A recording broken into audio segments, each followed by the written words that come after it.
انسان کو دکھ بھی آتے ہیں، بیماریاں بھی آتی ہیں، اپنوں بیگانوں کی طرف سے اس کو تلخیوں کا بھی سامنا کرنا پڑتا ہے۔ تو اس موقع پر آپ کی زبان کوئی ایسا جملہ نہ کہے جو اللہ کی ناراضگی کا سبب ہو۔ غم تو پہنچتا ہے اور غم سے انسان متاثر بھی ہوتا ہے، یہ تو نہیں ہے کہ ایک تکلیف پہنچے۔ غالب نے کہا تھا روئیں گے ہم ہزار بار کوئی ہمیں ستائے کیوں۔ تو جب سینے میں دل ہے تو کوئی دکھ دے گا تو دکھی ہوگا، دل بے چین ہوگا۔ تو فرمایا کہ جب تکلیف پہنچے تو مدد کس سے طلب کرو؟ صبر سے، کہ اللہ مجھے توفیق صبر دے۔ روایت ہے کہ سلمان رضی اللہ تعالی عنہ حاضر ہوئے اور ان کے چہرے کے اوپر کوئی ایسے آثار تھے کہ جس طرح بہت بڑی پریشانی ہو۔ تو ان کو کہا کہ تمہارا جو دکھ ہے وہ اس کو کہو جو دکھ کا مداوع کر سکتا ہے، غم اسے کہو جو غم خار ہو، جو غم خار ہی نہ ہو اسے غم کہنے کا فائدہ۔ بعض اوقات لوگ خام خواہ بے چین ہوتے کہ میں کو پوچھے تمہیں کیا ہے، چہرے کے اوپر جو ہے وہ خشونت سجائے، چہرے کے اوپر جو ہے وہ اداسی سجائے۔ آپ کو صدمہ پہنچے تو بعض اوقات ٹھیک ہے، انسان بے بس ہو جاتا ہے، اس کے چہرے بچھڑے سے اس کا ظہور بھی ہوتا ہے، لیکن کچھ ایسی چیزیں جو چھپائی جا سکتی ہیں اس کو چھپائیں۔ ہنس کے پی جا تلخی ایام کو ناصر، غم کے سہنے میں بھی قدرت نے مزہ رکھا ہے۔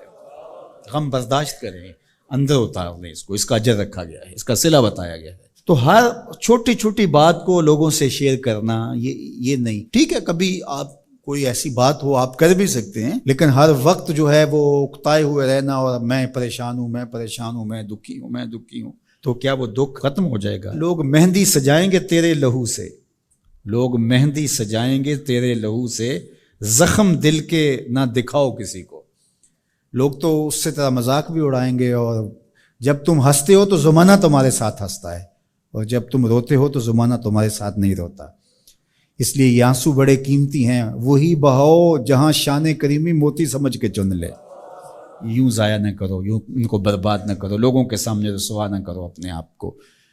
تو صبر کے دامن کو تھامو، ایک تو تلقین یہ کی گئی، اور دوسرا کہا والصلاۃ، اور نماز کے ساتھ اللہ سے مدد طلب کرو۔ حضور علیہ السلام جب بھی کسی مشکل میں مبتلا ہوتے تو حضور نماز کے لیے کھڑے ہو جاتے، اور میں نے خود کئی مرتبہ تجربہ کیا ہے، جب کوئی تکلیف پیدا ہو تو آپ نماز پہ کھڑے ہو جائیں، تکلیف میں تخفیف پیدا ہو جاتی ہے۔ اور بدر سے سخت دن کیا ہو سکتا تھا جب کافر پورے لاؤ لشکر کے ساتھ آ گئے، اور حضور کے لیے عریش ایک چھپر بنا دیا گیا، اور آقا کہیں وہاں مصلی بچھائے ہیں اور رب کے حضور کھڑے ہیں۔ مشکل کے وقت جب کوئی سبب نہ رہے تو اس کے حضور آ جاؤ، وہ تمہاری ضرورتوں کا کفیل ہے۔ وَإِنَّهَا لَكَبِيرَةٌ إِلَّا عَلَى الْخَاشِعِينَ، اور یہ بہت بھاری ہے نماز پڑھنا اور صبر کرنا، لیکن جو اللہ کا خوف سینے میں پالنے والے لوگ ہیں، رکھنے والے لوگ ہیں، ان کے لیے مشکل نہیں ہے۔ بچے کو صبح اٹھائیں آپ نماز کے لیے تو وہ اٹھتا ہی نہیں ہے، بار بار کہہ کے اس کو اٹھانا پڑتا ہے، اور اس نے سوات کی سیر کے لیے جانا ہو اور دوستوں کو ٹائم دیا ہو، تہجد کے وقت ہی تیار ہو کے بیٹھ جاتا ہے۔ اس کا مطلب ہے کہ اس کو نماز کا شوق نہیں ہے، اس کا شوق تھا، جس کا شوق تھا اس کے لیے اٹھنا بھاری نہ ہوا۔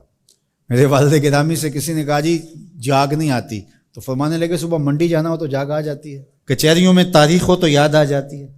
منڈی جانا یہ تمہاری بدنی ضرورت ہے بچوں کے پالنے کے لیے، اپنی ضرورت کے لیے۔ کچہریوں میں جانا خوف ہے، نہ گیا تو میرے خلاف فیصلہ ہو سکتا ہے، تو تمہیں نہ امید ہے اللہ سے اور نہ اس کا خوف ہے، تو پھر کیسے جاگ آئے؟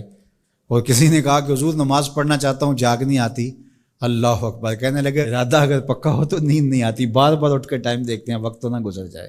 اللہ اکبر۔ تو فرمائے یہ بھاری ہے لیکن خاشعین کے لیے بھاری نہیں ہے، خشیت خدا سینے میں نہیں ہے، اللہ کا خوف سینے میں نہیں ہے، تو واقعی صبح کا اٹھنا بہت زیادہ بھاری ہے، بہت زیادہ مشکل ہے، لیکن جو خشیت والے ہیں ان کے لیے مشکل نہیں ہے۔ یہ مان لیا کہ صبح کا اٹھنا، سحری کا اٹھنا نفس پہ شاک ہے، لیکن اگر کسی کی زندگی کی لذت اس میں رکھ دی گئی ہو، اللہ اکبر، تو پھر اس کے لیے مشکل تو نہیں ہوگا۔ راہ خدا میں تکلیف اٹھانا مشکل صحیح، لیکن زندگی کا سرور اس میں رکھ دیا گیا ہو۔